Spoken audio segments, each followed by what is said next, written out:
I'm going to outline two ways of approaching the environmental rights in South Africa, the ethical framework, briefly why this challenges some of the current ways in which the Department of Environmental Affairs has been dealing with animals, and also briefly outline some of the litigation we're considering in South Africa relating to an elephant that has been in the Johannesburg Zoo, or the now 3 elephants that have come into the zoo. So firstly, let me say that the environmental rights in the Constitution nowhere actually clearly mentions animals, but animals are included within the notion of the environment as a whole. And in the second part of the environmental rights, it states that everyone has the right to have the environment protected for the benefit of present and future generations through reasonable legislative and other measures that prevent pollution and ecological degradation, promote conservation, and secure ecologically sustainable development and use of natural resources while promoting justifiable economic and social development. And so the notions that I'm going to focus on, which have been so important in South Africa at the moment in environmental policy, are questions around particularly the notion of sustainable development and use, and the question of the notion of conservation. And I'm going to suggest that there are 2 ways we can approach these notions and interpret them. And this is perhaps not familiar to everyone around that Constitution doesn't just self-interpret itself. One actually needs to interpret what the notions mean. And people use these ideas in a way which they think is what it means, but nevertheless, that might not be the constitutionally appropriate way to do so. And so I've suggested that one way is the dominant way, which has been given, meaning that has been given to the notion of conservation and sustainable use. And this is what I call the aggregative approach. And the aggregative approach essentially sees the focus of conservation as being on the species as a whole, and allows for the sacrifice of many individuals for this wider goal. And I contrast that with what I term the integrative approach. And the integrative approach focuses on the survival of both individuals and the species. It integrates, that's why it's called integrative approach, a relationship between respect for individuals and the survival of the species itself. So to illustrate the difference, it is useful to reference trophy hunting of large mammals. Those who advocate the aggregative view would say that trophy hunting has benefits for the species as a whole. It brings in large amounts of revenue, supposedly, to the country, which partially can be put back into conserving the species. Moreover, it is said it provides an incentive for people to protect the species in question as they benefit from the wildlife in the country. And these views essentially are grounded in a utilitarian ethic which can justify serious harm for an individual for the so-called greater good. That's the aggregative view, which would say we could hunt for those purposes. An integrative view would reject the idea that the sacrifice of a range of individuals can advance the goal of species conservation.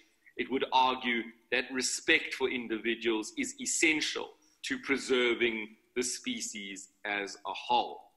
Now, a similar distinction can be used, in fact, to interpret and express how we can interpret the view of sustainable use, right? And the focus a lot of the time in the notion of the sustainable use is arguably on the use component, that elephants can be used for human purposes, for example, by having people sit on them and ride on them. But the question is that a sustainable use? And the aggregative view essentially says, well, what matters is really whether or not there are human uses that can be made of the animal, or economic benefits that are gained. And as long as that doesn't harm the future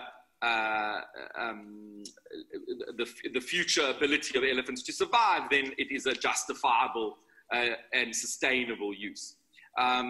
The alternative integrative understanding of sustainable use gives equal weight to the composite term sustainable and use, and the very approach to use must be such that it is conditioned to provide a future for the animal in question and recognize its role in a wider holistic ecosystem.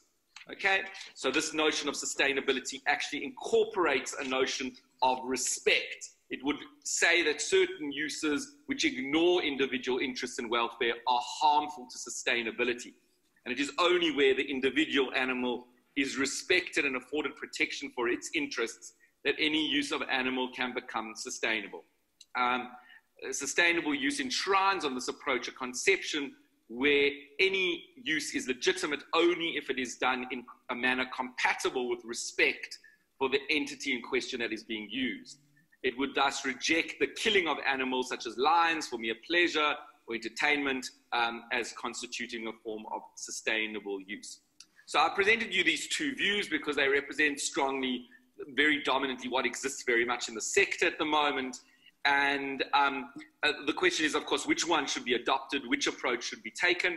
And I don't have time to make the argument in a lot of detail, but basically I would make the following arguments: that only the integrative approach should be adopted because, firstly, it addresses our ethical obligations to treat individual animals with respect in their own right. And that in itself is very important and something which increasingly is something that I think advocates for animals should stress is our ethical obligations towards them. But I argue a second argument is if one doesn't accept that one sees prima facie that the aggregative approach is actually attractive, that actually the aggregative approach in itself is self-defeating, that only the integrative approach can succeed in achieving the very goals sought by the aggregative approach, that is the long-term survival of the species. Why do I make that argument? Because I basically argue that only by encouraging an ethic of respect towards animals will we actually encourage a notion of will we be able to ensure their long-term survival. The aggregative view essentially renders animals as instruments to human ends, and as such, human purposes become primary in relation to them. And just like an inanimate piece of stone, there are hardly any moral limits that can be done to them.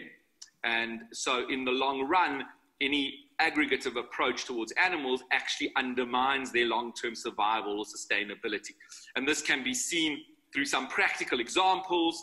I suggest the legal hunting of rhino in 2000 initially was sufficient to supply the market, that the demand essentially outstripped the supply, and the illegal hunting of rhino eventually led to a crisis of poaching.